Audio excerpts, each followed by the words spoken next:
करूँ। और रही बात घर खाली करने की, आपको याद है या नहीं, आप मुझे मार के भागे थे। मार के क्या क्या लेके भागे, कौन भागा? सबसे पहले वो घर छोड़ के कौन भागा? मुझे बोला गया था घर का जो सामान है वो तू रख ले, तो बहुत कुछ बोला गया एक्चुअली। तुम एक काम करो, फॉर टाइम बिंग यहाँ से जो सामान चाहिए लेके चले जाओ, ये छोड़ दो घर।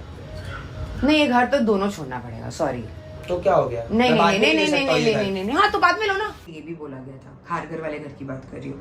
फिर मुझे जब मार के जो इंसान भागा है, जो बोल रहा है ना कि मेरा हाथ पड़ता तो घूमती नहीं फिरती नहीं, फोटोज देखो जो मारे थे मुझे और जोहान को। फोटोज देख के आप समझ जाओ कि, और audio, let me make you hear the glimpse of that audio.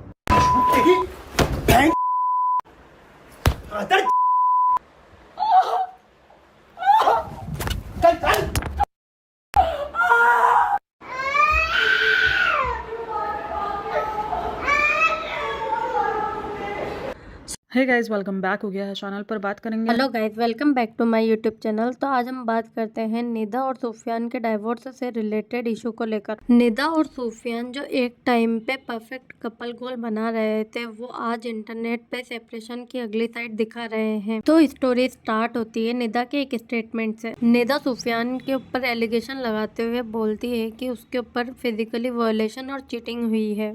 और निदा ने बोला कि उसके इन-लॉज भी उसके साथ बुरा बिहेवियर करते थे, मतलब पूरी फैमिली ही टॉक्सिक है। इस कपल ने टिकटॉक से शुरुआत की थी क्यूट वीडियोस के साथ। देन उनकी शादी हुई, फिर उनका बेटा जुहान हुआ। तब तक वो यूट्यूब पे perfect couple type aesthetic vlogs बनाते रहे, लेकिन ये सिर्फ कैमरा के लिए ही होता था। रियल लाइफ इससे बहुत ज्यादा डिफरेंट थी। देन 2025 आते आते इनके बीच में कुछ ज्यादा ही प्रॉब्लम्स स्टार्ट हो गई। जो डेली व्लॉग्स अपलोड करते थे वो कभी कभी व्लॉग्स अपलोड करने लगे। फिर एक दिन निदा राइट्स इन हर बायो सिंगल मॉम। लोगों को लगा इनके बीच में कुछ तो प्रॉब्लम चल रही है, लेकिन कुछ लोगों का कहना था पब्लिसिटी के लिए भी हो सकता है। बट थोड़े टाइम बाद सूफियान की एक फोटो वायरल हो गई किसी रैंडम लड़की के साथ। लोगों को डाउट हुआ सूफियान का अफेयर चल रहा है, और निदा ने इनडायरेक्टली हिंट दिया कि उसके साथ चीटिंग हुई है। निदा ने बताया कि उसके साथ चीटिंग हुई, फिजिकल हरेसमेंट हुआ और इन-लॉज भी टॉर्चर करते थे। एंड निदा का ये भी कहना था कि वो सिर्फ अपने बच्चे की वजह से ये सब झेल रही थी, बट अब नहीं।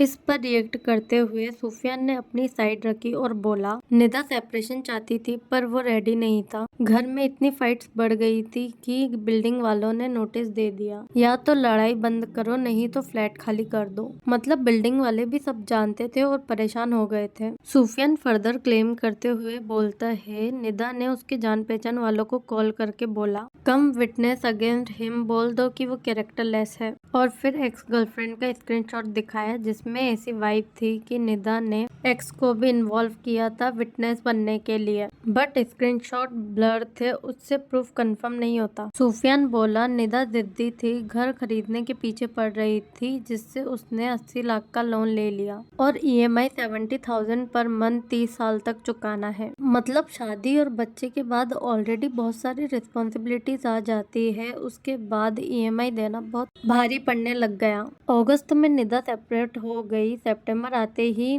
सूफियान घर आया और बोला निदा मेरी पासबुक, चेकबुक, वोटर ID सब ले गई। ये इलीगल है, बट सूफियान ने भी चीटिंग डिनाइल नहीं किया और ना ही निदा ने डॉक्यूमेंट्स ले जाना डिनाइल किया। मतलब इश्यूज बोथ साइड से है। निदा ने बोला मुझे महीनों से टॉर्चर किया जा रहा था, और एक वॉइस नोट भी वायरल हुआ जिसमें लग रहा था निदा को कोई मार रहा है और वो रोती हुई बिल्डिंग के गार्ड के पास भागती है। निदा ऑल्सो क्लेम्ड सूफियान ने ओपन रिलेशनशिप पुश की है, वो मेरे साथ रहेगा पर अपनी मर्जी भी करेगा। मतलब क्या तुम इंटर्नशिप चला रहे हो या स्टार्टअप के इंटर्न्स रिक्रूट कर रहे हो? फिर जब ये सारी चीजें निदा ने उसके इन-लॉज को बताया तो सूफियान के फादर वाज लाइक कि गलती हो गई तो क्या, मर्द है हो जाता है। बस इस लाइन से ही पता लग गया कि टॉक्सिसिटी लेवल कितना हाई है इस फैमिली का। एंड निदा कहती है सूफियान मुझे प्रॉपर्टी बेचने के लिए फोर्स कर रहा था, एंड सूफियान का साइड है प्रॉपर्टी बेच के इन्वेस्टमेंट करो। ये एडवाइस सही लगती है बट प्रेशर सही नहीं लगता। प्लस देयर यूट्यूब पेज जो दोनों ने बनाया था, वो सुफियान के नाम पर है। अगर कोई पार्टनरशिप नहीं है तो लीगली पेज सुफियान का होगा। That's why content couple needs proper paper work, वरना ब्रेकअप के बाद कंटेंट भी हलवे की तरह बढ़ जाता है। तो इससे बेटर है म्यूचुअल एग्रीमेंट करो, वरना सालों तक कोर्ट के चक्कर और इंस्टाग्राम पर क्रिप्टिक स्टोरी लगेगी। आपको क्या लगता है, निदा और सुफियान में से किसकी साइड जेन्युइन है? Comment section is all yours.